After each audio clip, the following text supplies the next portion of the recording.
asalaamaaleykum ñu ngi nuyu bépp auditeur u Rewmi FM ñi nga xamante ni saa su nekk ñooy ànd ak rajo bi de Rewmi FM Dakar 97.5 rawatina seen émission sociale toute la ville en parle samedi bu jot 10h jàpp 11h ngeen ci ànd ak Ndeye Comba Moreau tey ji seen émission sociale toute la ville en parle dalal maître Aya Boun Malick Diop nekk secrétaire général bu syndicat des travailleurs de la justice ñu fas yéene waxtaane jafe-jafe yi nga xamante ni liggéeykatu justice yi ñu ngi koy daal di jànkonteel yi gis ngeen ñu daal di amaloon ay mouvement d'humeur seen négociation ak état wu Sénégal fan la toll wàllum bracelet électronique ak yeneen i ponk yoo xamante ne rek soxal na actualité judiciaire daañu ko waxtaanee tey jii ak suñu invité maître Aya Boun Malick Diop ñu ngi lay nuyu di la dalal jàmm. Ndeye Comba maa ngi lay fay di la jaajëfal ci invitation bii nga ma invité ñëwoon naa fi.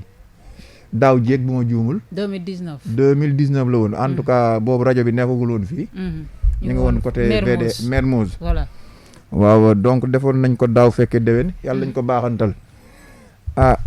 kontaan naa lool émission bi dinañu permettre. ñun travailleurs de la justice yi. ñu mën a waxtaan ak askan bi.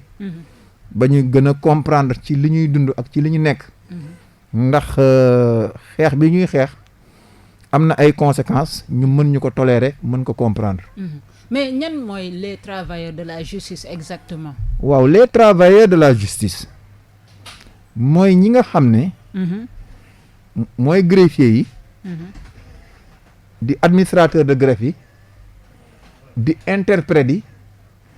ak ñaña àndal di liggéeyandoo ñu leen di woowe les acteurs administratifs de la justice. les acteurs administratifs de la justice ay fonctionnaires yoo xam ne lañu. ñoom ñooy ànd ak catégorie gi ma njëkk a tudd di def liggéeyu tribunaux yi. kon maanaam daal agent de l'État yëpp yi nga xam ne ñi ngi nekk ci cour des tribunaux yi nekk plus particulièrement ci greffe yi. ak secrétariat yi ñooñu ñooy. les travailleurs de la justice ñi ci def yéen voilà lan mooy seeni jafe-jafe exactement les travailleurs de la justice en gros bala ñuy ñëw ci seen grève beeg mouvement d'humeur bi. mais yan jafe-jafe ngeen di jànkonteel ci seen biir liggéey. waaw kay sunu jafe-jafe bi njëkk. mooy du ñoo am démotivation. parce que nit booy liggéey ci ab bërëb. doo am avancement. doo évoluer. sa payoor baaxul ñu wan la tamit nag bu gannaaw loolu ñàkk fonk bu yàggee da ngay sëngeem bu yàggee sa xol day wéet loolu mooy sunu problème moom la ñu jànkoontool maanaam condition de travail moo baaxul waaw maanaam amoo plan de carrière amoo payoor gu baax ba pare gëdd gañ la war a jox ca kër ga joxuñu la ko te ñëpp gis nañu ñun bu ñu bankee sunu loxo rek liggéey dootul am. ñun ñoo yenu service public bi xam nga cour des tribunaux yi dafa am ñaar lu ñu boole. exercice du pouvoir judiciaire ak service public de la justice. ñun bu ñu grévé rek service public de la justice day dee te bu service public de la justice deewee rek. automatiquement exercice du pouvoir day dee du pouvoir judiciaire day dee. waaw mais lan moo tax souvent Aya pour lijjanti kayit papier administratif dem tribunal lijjanti kayit ñëw nekk. tout un problème da ngay gis ñoo xamante ne benn këyit bu ndaw rek mën nañ si def ay weer wala ay at. waaw blocage boobu loolu lan moo ko waral président sax temps yii dégg nañ mu siy wax. waaw xam nga ñun administration. man dama gëm ne administration je suis fonctionnaire. administration moo tardel Sénégal. ndax da ngay gis liggéey boo xam ne. nit war na ko mën a def ci benn waxtu. ñu def ko ci ñaari fan. liggéey boo xam ne war nañ ko def une semaine.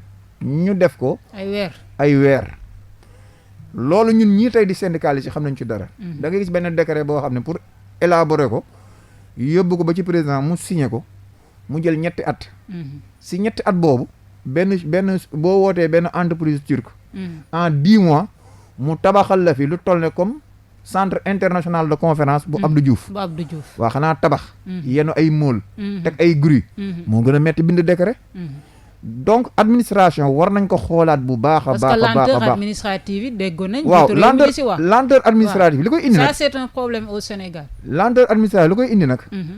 dafa am benn culture de l'administration boo xam ne c'est une mauvaise culture. administration am na recrutement politique des gens incompétents qui sont là-bas administration am na une mauvaise rémunération qui crée des conditions de corruption da ngay ñëw soxla sa këyit ñu bloqué ko. voilà di xaar nga am waaw nga am nga joxe dara. nga joxe dara. soo joxee dara génn mais administration aussi. am na insuffisance de travail. mooy maanaam ki nga xam ne 7 heures du matin war na ko fekk postom il est là-bas à 9 heures bu ñëwee 2 heures bu ñëwee li muy def mooy njëkk ndékki. maanaam il commence à travailler à 11 heures. à 13 heures mu dem añi ji 15 heures mu tax ay bagages am dem. donc tous ces problèmes là font que aujourd'hui l'administration doit être réformée te pour ñu réformer ko nag il faut xam-xam ndaxte gis nga ku fi mënti nekk ëllëg président de la république. ku fi mënti indi gouvernement boo réglé wul administration ba mu nekk un moteur huilé doo dem parce que administration oto la ka koy dawal mooy gouvernement. gouvernement bi lu mu ay lu mu taqe ci dawal bu oto bi baaxul du gaaw. waaw mais maître Aya Boun Malick Diop fan yi yéen a ngi yëngu-yëngal 2019 rek si période élection yi dalaloon naa leen. ngeen doon wax voilà Macky Sall signé na décret dig na leen ainsi de suite il va respecter ses promesses mais waxoon naa leen dañ leen di nax. waaw tey jii yéen a ngi encore même revendication yi ngeen doon def apparemment. moom ngeen di def actuellement ça veut dire que li leen njiitu réew mi waxoon defu ko ba léegi. waaw exactement lan moo leen metti ba fan yi ngeen commencé di def ay mouvement d'humeur di banque seeni loxo 3 jours ainsi de suite. xam nga Macky Sall. bu newul woon président de la République damay wax le pauvre. bu newul woon président de la République. le pauvre ndax lan. waaw kay maanaam quelque part dama koo xaw a yërëm ndax président Macky Sall.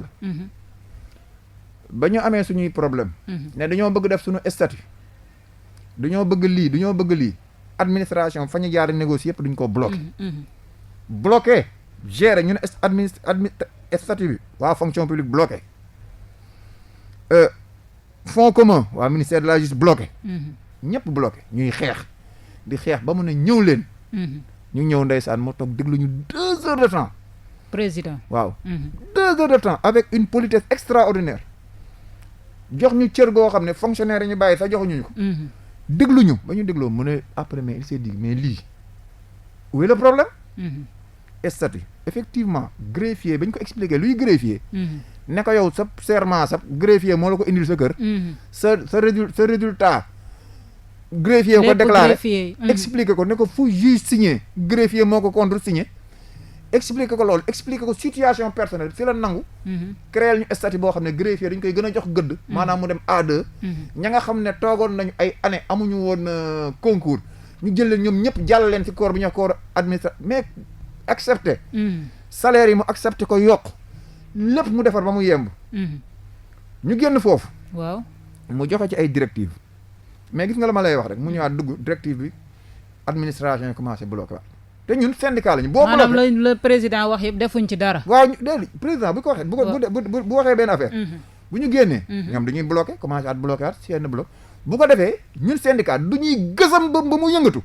bu ñu gësamee ba mu yëngatu mu ne lan moo xew. bu gaa yi waxee ñu commencé waat waaw ñu commencé waat non defar ndaxte ku nekk day wane ne man bloqué wu ma. noonu la ñu nekkee noonu ndeysaan ba ci biir élection yi. ci biir élection bu ñu gësamee mu ne lan moo xew. gars yi daw indil ko décret mu signé ko ay décret yoo xam ne moom mi ngi ko adopté woon. le 25 août. ñi ngi ko xam nga 25 août juillet 2018. ña ngi ko signé 2019 la veille des élections. kon bu ma neexee ne le pauvre ndeysaan ndax idée bu mu am bu mu duggee gars yi yàqu léegi. maanaam moom bëgg na def wante ñu ko wër. mais sénégalais yi ñoo koy. ñoo def liggéey bu nar man si loolu laa gis. c'est que il faut que ñu xoolaat administration. léegi dama lay jox benn exemple. xoolal sunu grève bii ñuy yëngatu. ñu laajtewuñu lu bees. président Macky Sall dafa signé ay décret yooyu mu signé. ngeen bëgg ñu appliquer ko. ñu bëgg ñu appliquer gars yi ne du fi amee. maanaam statut beeg salaire yeeg. dafa am ñoo xam ne ñoo xam ne duñu ne dee greffier du fi avancé. maanaam du ngeen fi tekkee daal. waaw am na ñoo xam ne ñu ne dee fonds commun yi waruñu ko lekk. xoolal lu mel ne décret yoo xam ne ñi ngi ko signé depuis 2018. war ko publier. ñu bloqué ko secrétariat général du gouvernement teg ci loxo ba pare dellu nag suñu ministre de la justice wax ko convaincre ko boole ko mer gi ñu mere ndaxte maître Malick Sall dafa ñu mere si liñ koy attaqué ci mbedd mi. Ah bon? waaw. dégg nga ñu booleeg ñëgam pour ñu delluwaat yàq loolu yëpp. loolu mooy Sénégal moo tax man la bu ñu nee Macky Sall actuellement foofu ngeen toll nii. ci loolu la ñuy wax waaw Macky Sall moom daal. bu dee décret la signé na ko. instant bi mais bi ngeen yëngalaatee fan yi oowu leen déglu leen ainsi de suite. dama ne gis nga ba ñu déposé suñu préavis de grève. ñu ngi ko déposé le 6 février. comment 6 février. le 19 février conseil des ministres. mu ne ministre du budget ak ministre de la justice régler de manière consensuelle le problème des travailleurs de la justice. ñu bind ko ci communiqué bi ñëpp gis ko. waaw kilifa gu toll ne comme président bu xasee ba wax loolu mais kon heure bi février la ko waxoon kon heure bi waroon nañu romb loolu yëpp. kon yéen lan ngeen di wax Malick Sall est-ce que mi ngi def. mais Malick Sall lan ngeen xalaat ci seen. non Malick Sall moo liggéeyul non seulement liggéeyul mais léegi dafa fas yéene defanteeg ñun xeex ak ñun. ci naka. dellu ci président ne ko président lii boo ko defee day yàq lii boo ko defee ndax moom it day jéem a nax président fu mu nekk nii. ne ko lii baaxul. waaw maanaam buñ ko appliqué. wax léegi xoolal comme le 17 juin président dafa ne ko essayer de tenir un dialogue apaisé avec tous les composants.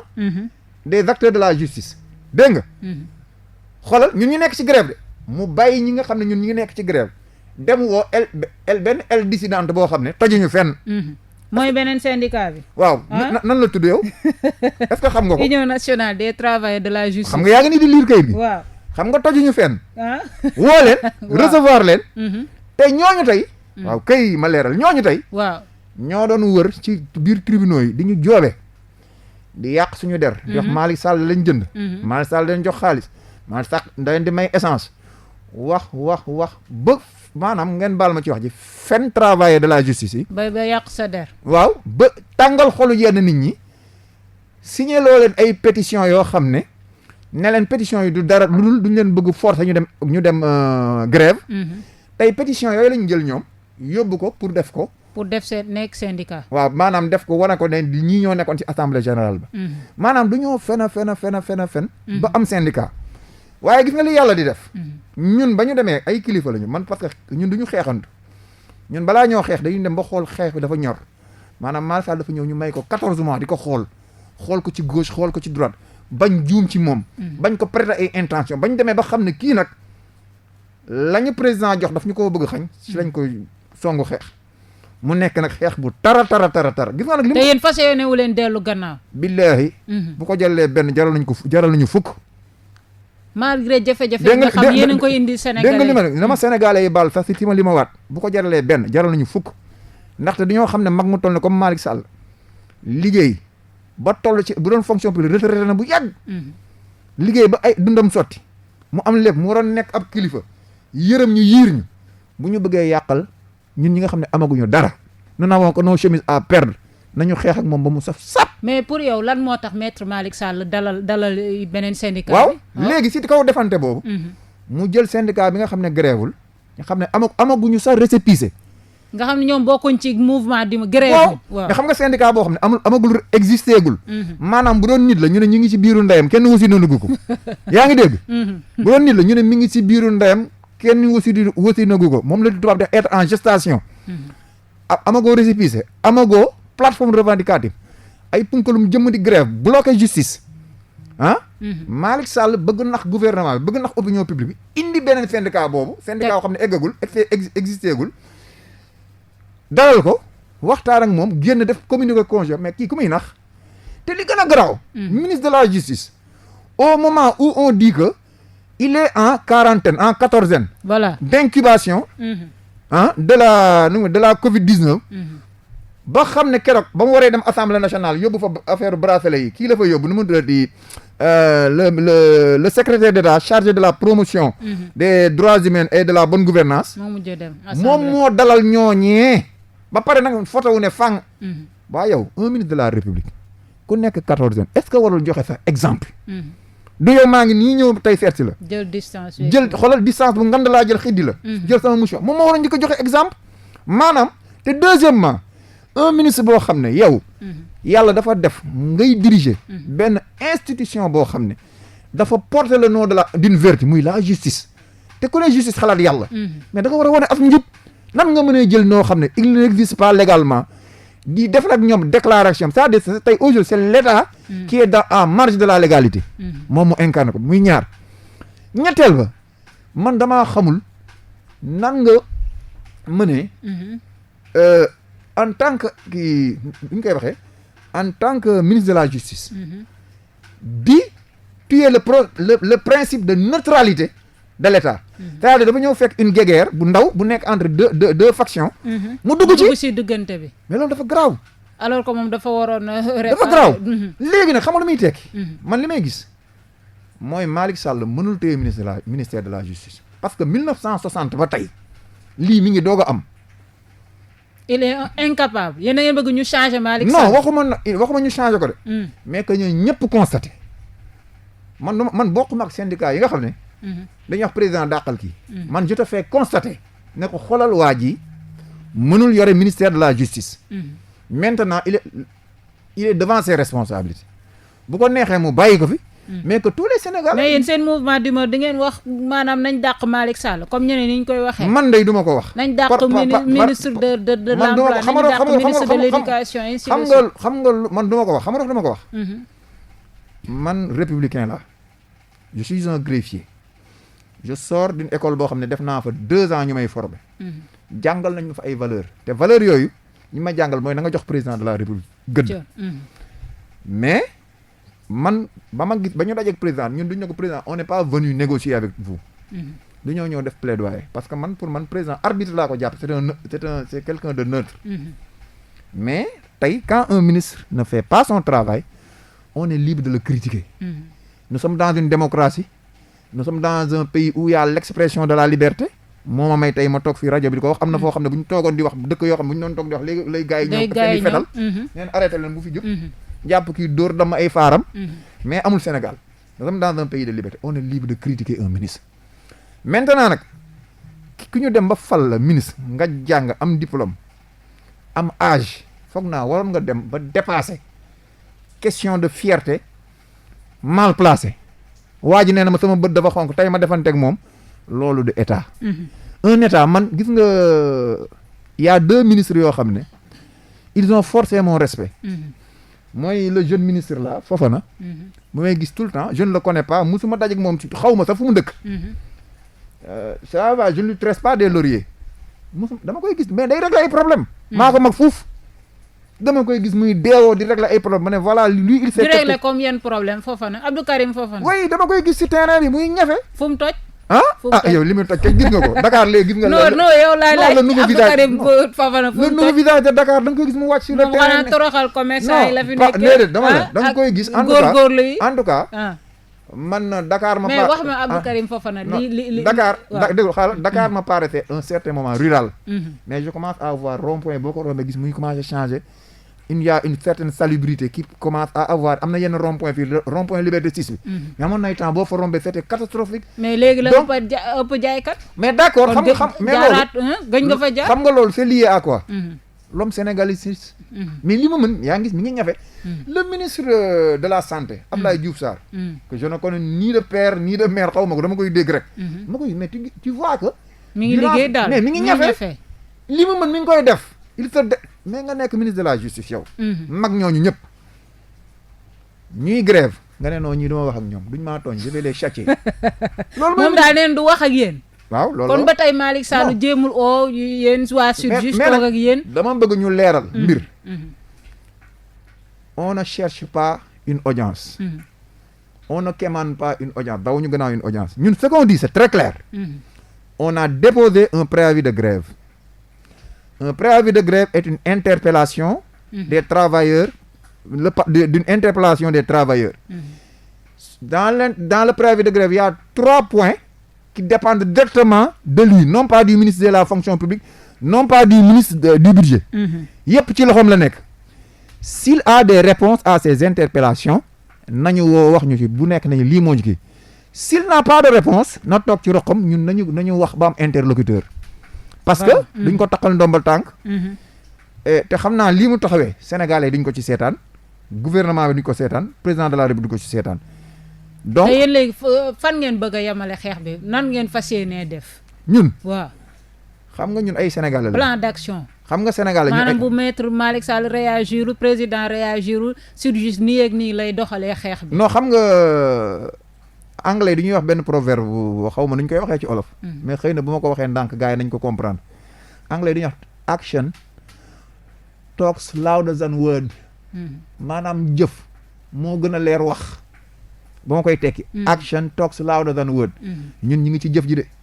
te nag loolu te loolu mooy la sunu cheikh bu baax boobu sunu maam ju baax jo maam Ibra Fall la ma doon wax maa ngi xaar ba bésu penc xool ndax yàlla dina fay wax bàyyi jëf ñun ci jëf la ñu nekk bu xeex bi ñuy xeex fan yi ci kanam la jëm ndaxte duñu ay Sénégal du ñoo am ay droit et nous ne demandons mais tamit est-ce que yéen tamit aya ak réew mi fi mu toll ak crise sanitaire bi fi mu toll est-ce que heure pour def ay réclamation est-ce que heure grève la tamit ak réew mi fi mu toll nii waaw xam nga nit tànk mi ngi dund kenn du dee gis nga bi ma lay wax ak yow nii am naa dëj sama benn kilifa gu baax a gaañu mais dafa bokk ne moom ba mu gaañoo démb jooy naa ko mais tey maa ngi toog fii di wax ak yow bu ma paree dem dëj ba jaale le président nous a suffisamment été clair en nous disant il faut apprendre à vivre avec le virus waaw gis nga lu wax jooju wax ju important la boo demee Taïwan wala nga dem Hong Kong ñoom bañ ko comprendre yàgg na tout le monde en masque mësuñoo quarantaine ñoom tout le monde en masque et les gens travaillent et c'est l'occasion de dire man je crois fondamentalement tey si tous les Sénégalais respecter le port du masque et observe le minimum de distance physique ak distance sociale maanaam duggante ak génn buñ ko defoon un mois respecté les rassemblements et tout waaw buñ ko waxuñoo ñu bañ a génn mais ñu moytu jegeyantoo bi buñ ko defoon un mois waxuma tamit di sol masque di ko teg sa suufu sikkim ak wala sa suufu bakkan yooyu déedéet ñëpp sol masque muur sa bakkan muur sa gémmiñ buñ ko defoon un mois affaire dina wàññeeku bu baax dégg nga donc moi c'est pas ay café ce qui se passe tey ministre de la justice lim ñu bëgg a def bu dalee suñu kaw moo gën a métti junni yoon ko coronavirus li mu mën a def travail de la justice yi maanaam dafa nar a yàq sunu àdduna ak sunu àllaaxira moo tax ñu taxaw jóg di xeex ay Sénégalais lañ mais fi ma bëgg a waxee est-ce que instant bi Macky Sall le président Sall tal na leen ak fi mu toll nii dossier corona ak réew mi fi mu toll si ay jafe-jafe dossier corona est-ce que waroon ne xaar tuuti may ko battement déet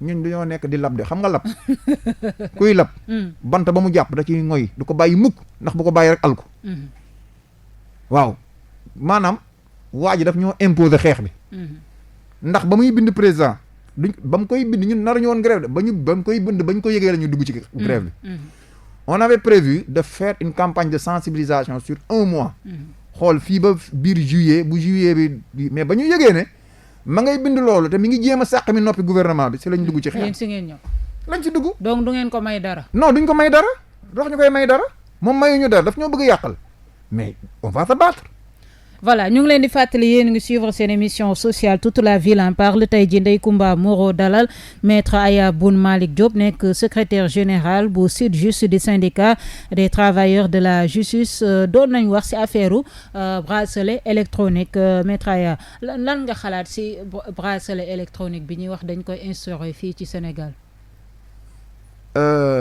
bracelet électronique bi man damay ne mën na nekk lu baax waaye nit buy wàññi du wax du commencer par 5 wala 6 1 lay commencer maanaam am na loo xam ne mën na xew ci dëkk tubaab yi mu nekk lu baax lool foofu mais mu nekk problème fii ndax da nga koy xool ak ci affaire coronavirus bi ñu bëggee def quarantaine xool nañu ba xool ne mënut a jàll fii nañu wut beneen pexe.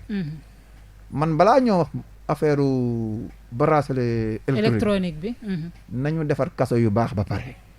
ndax ala kulli aali dañuy soxla kaso ndax bracelet sax avant ñu la koy taqal sax xëy na di nga jaar kaso. di nga jaar kaso ba pare ñu doog a xool say mbir ndax dañu la taqal kon. 5 milliards yooyu ñu jël bi ma dégg ne loolu lay jar mënoon ci tabax 2 kaso yu baax benn Dakar 100 mètres gii dafa màgget. Rëbës gii dafa màgget. demal ay si régions yi nga fekk fa ay buñ la wanee ne la fii kaso la doo ko gëm nañu moytu superstition yooyu ñuy dugg di wax kaso képp ku ko tabax yaa ciy dugg.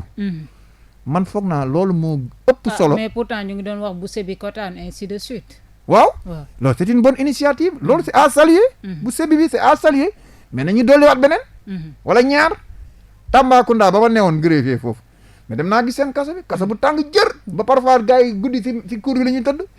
waaw loolu c'était en 2004. maanaam kaso yi si boppam sax dañ ko war a defaraat. duñ ko war a defaraat. ba pare yokki kaso encore. Les agents de l'administration pénitentiaire. ñu mettre leen dans des conditions d'exercice de leur mission de sécurité. parce que parfois tamit ñoom am na yoo xam ne da leen di metti. xëy na amuñu syndicat ay hommes de tenue la ils sont astreints mais ñu régler problème yooyu xoolaat seen i rémunération seen i salaire. moo gën ñu leen di nax di leen wax ne par exemple fonds commun greffier yi teg leen ci bët. loolu bokk na ci plan ministre de la justice. Malick Sall way jël leen ci fonds commun yi ngeen jox leen ci agent pénitentiaire yi ndax ñan nekk ci tuuram ñoo ko bind ne ko xolal greffier liñ xaar ñu am dafa bëri te du dëgg. yokkal leen ay indemnité wutal leen ay armes adaptées nu mu tuddati à la surveillance des détenus yooyu moo ëpp solo. ay bracelet électronique wuti benn bracelet boo xam ne xamuñu kan mooy nekk opérateur bi et cetera. ak yan type de personne lañ mais koy takkal justement man daal neewuma lu bon la mais nañu nit ku nekk da ngay def la nga tollool. maanaam ñun nous sommes un pays pauvre nous n'avons pas une grande technologie. loolu tubaab yi nga xam ne ñoo am technologie ñoo ko mën a def xam nga li kii di wax gone li ñuy wax njulli du songu ngoro. duñ la jongal tey nga da ngay tax jabar. loolu la may niru parce que ñun du ñu waroon bàyyi ba am benn genre niveau de développement ñu dugg ci yooyu. voilà gis nga ni daal dafa teel. Aya coronavirus dugg na ci biir prison yi loo siy wax luy solution bi. man daal solution bi mooy gis nga. pour arrêter ko.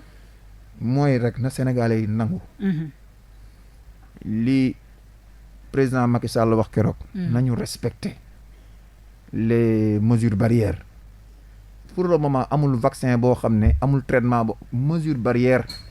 nañu fexe ba mu ñu dal. mais encore ci biir kaso bi c'est plus grave. mais waaw. parce que déjà ni ñuy entassé foofu nit ñi par exemple Rebeuss gis nga ni ñuy dëkkee ainsi de suite. mais justement foofu moom distanciation sociale mënu fa am. mais justement mooy li ma la doon wax sànq. waaw balaa ngay bracelet nit ñi. waaw xoolal d'abord ba pare kaso yi balaa nga leen di bracelet. xoolal tey kaso yi da woon nekk foo xam ne ku nekk chambre individuelle ngay am.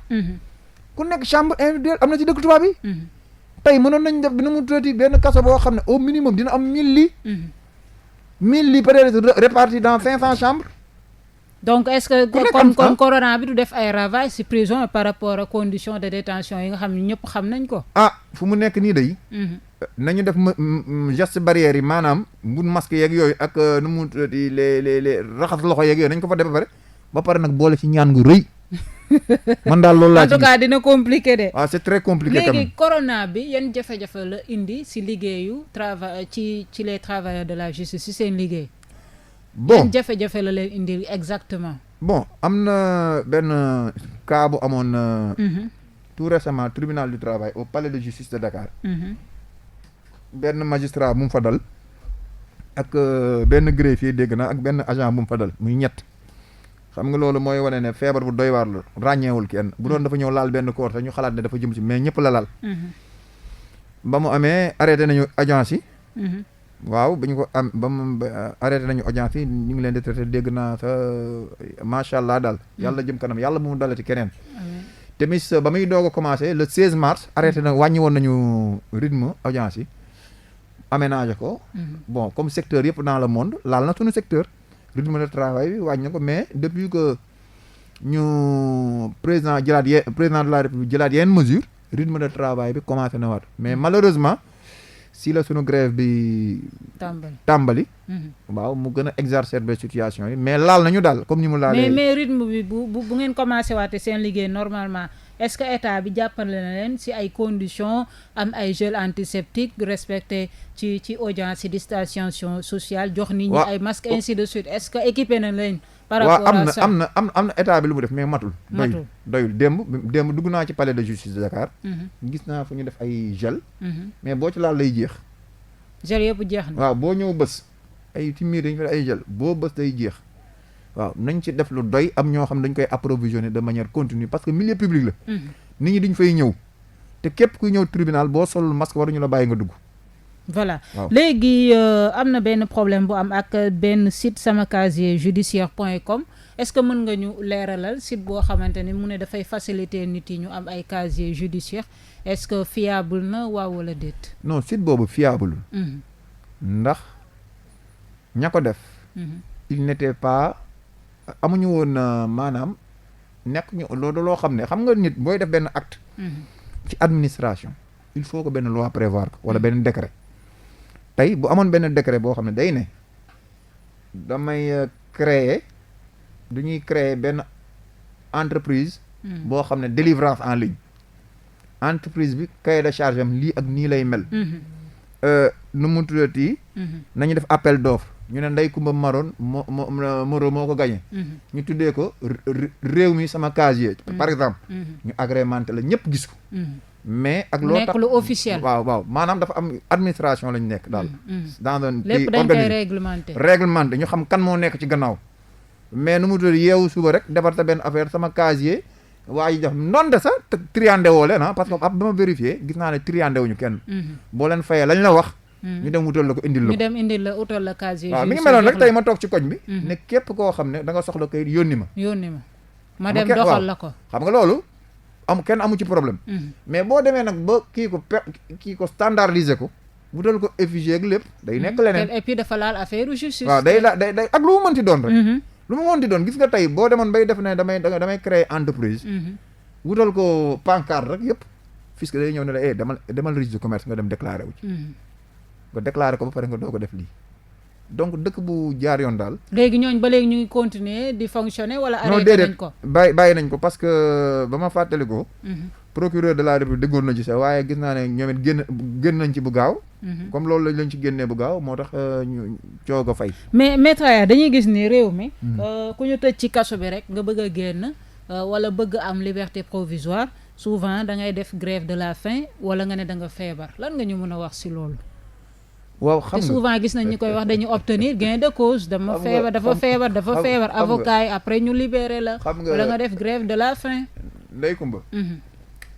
problème mu Sénégal mooy du ñoo nekk dëkk boo xam ne ñun ay nit ñu ñuul lañu.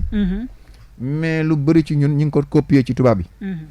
mais comme lu ñu ay tubaab yu ñuul yooyu ñu copier ci tubaab yi. bu ñëwee ba fii dañ koy ñuulal. dañ koy maanaam acclimaté. waaw xam nga dëkk bi dafa nekk dëkk boo xam ne ay principe bu tubaab moo fi nekk la ñu bëgg a appliquer. mais ay nit ñu ñuul la fi nekk. ak non réalité. loolu moo waral nit bu amee problème ay intervention am gis nga ñun ni ñuy jàppee fi intervention. boo ko defoon ci dëkk tubaab bi lay jàpp. intervention. maanaam li ñuy wax intervention. li ñuy intervention xaaral ma dem seeti procureur. diw jàpp nañ ko. wala xaaral ma dem seeti juge bi. boo ko defee réew tubaab yow sa bopp ñu jàpp la. non loolu entrave à la justice la. kooku bu ko kii defoon nu mu. wala diw am na problème xaaral ma oo sama magistrat diw sama xarit la. loolu boo ko defee délit bu garaaw la.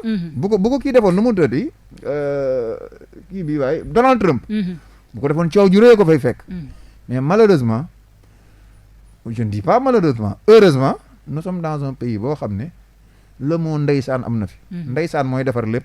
ndaxte léeg-léeg nga gis ko xiif nga ne ko ndeysaan am ma may la. ndeysaan amul ci tubaab bi maanaam romb nit nii mu kii nga may ko kii déedéet da ngay liggéey am. ndeysaan moo indi solidarité. mais ndeysaan aussi moo yàq réew mi parce que ñun on ne s'est pas sanctionné. le Sénégal ne s'est pas sanctionné. da ngay gis ku def fi lu ne wee nga ñu jàpp commence bëgg a rey nga ndeysaan. gis nga tey fii bu nit reyoon nit. ndeysaan pourtant ku baax la. waaw gis nga nit tey bu reyoon nit. bañ ko bëggoon exécuter léegi nga dégg ndeysaan nañ leen ko baal. ndeysaan xam naa tayu ko. donc daal li ma ci bëgg wax c'est un peu. maanaam liberté provisoire yi quoi dafa jaaxal ñu bari. waaw dégg boo nee feebar. say avocat la après ñu libéré la par exemple. man boo gis nga fi kaaw Bougazelli Thione Seck ainsi de suite. yooyu yëpp Hissène Habré. yooyu yëpp gis naa ko mais. xam nga nous sommes dans un pays quand même qui a ses réalités. bu Thione Seck bu ñëw Thione Seck bu Bougazelli bu kii bon man je me dis que c'est des procédures rek c'est leur avocat xëy na seen avocat wa taqe. bu Thione Seck xëy na maître Ousmane Seye taqe xam nga maître Ousmane Seye tamit. dafa aay daal. non c'est oui avocat bu mag la man damay faral di wax sax. ñaar magama ci doy. avocat ak chauffeur. mag rek ma ci doy. maanaam kon fii kuñ fi jàpp te amoo avocat bu baax. di nga am problème bu rëy. avocat faw nga am avocat bu baax. non avocat moom li may wax nit bu ma wooyee li ma njëkk a wax damaa sàcc gannaaw ma ne ko ndax am nga avocat. parce que avocat kuy dem tribunal te amoo avocat. mi ngi mel ne rek ngay dem guerre te amoo arme amoo gilet pare-balles amoo dara. avocat c'est mais am na ñoo xam ne amul lu ñu jëlee avocat. malheureusement mais assistant judiciaire am na fi. boo mais ñooñu tamit liggéey bañ ca war a def duñ ko ci def tout le temps da ngay gis nit ñi di ko dénoncer. si dañu avocats yi quand même sont suffisamment responsables. boo amee assistant judiciaire nañ la taxaw loolu moo xam naa et puis sont très humanitaires. man maa ngi sant yàlla. j'ai beaucoup d'amis parmi les avocats j'ai fait 20 ans de carrière mosuma xuloo ak avocat te avocat yi nag yàlla ma yàlla baal ñoo gën a compliqué mais yàlla may na ma avocat musta bind ci man avocat mosuma dénoncé je n'ai que des amis avocats moo tax ma ne képp koo xam ne da nga am problème balaa ngaa def dara dugg tribunal demal nga wuti avocat waaw parce que avocat gis naa man franchement am na ay cas yoo xam ne bu ñu ma waxoon nit mën na ci génn mais gis naa léeg-léeg nga gis ci ay jinne daal franchement voilà ñu ñëw ci indépendance de la justice loo ciy wax waaw indépendance de la justice bokk na ci xeex bi tamit magistrat yi sax dañ koy xeex xam nga justice corruption bi ci biir justice bi sànq sax laal nga ko non corruption moom greffier ainsi de suite corruption fa laay njëkk commencé am na te gis nga li ko mën a dindi bokk na ci suñuy revendication maanaam nit du tiim ay enjeux yu ngand ba weer dee nga koy fay ay 200,000 ak 250,000 du ko mat bu demee il faut mu sàq pexe même bu nekkoon ko jub bu ko yàlla jàppalewul mën na jubadil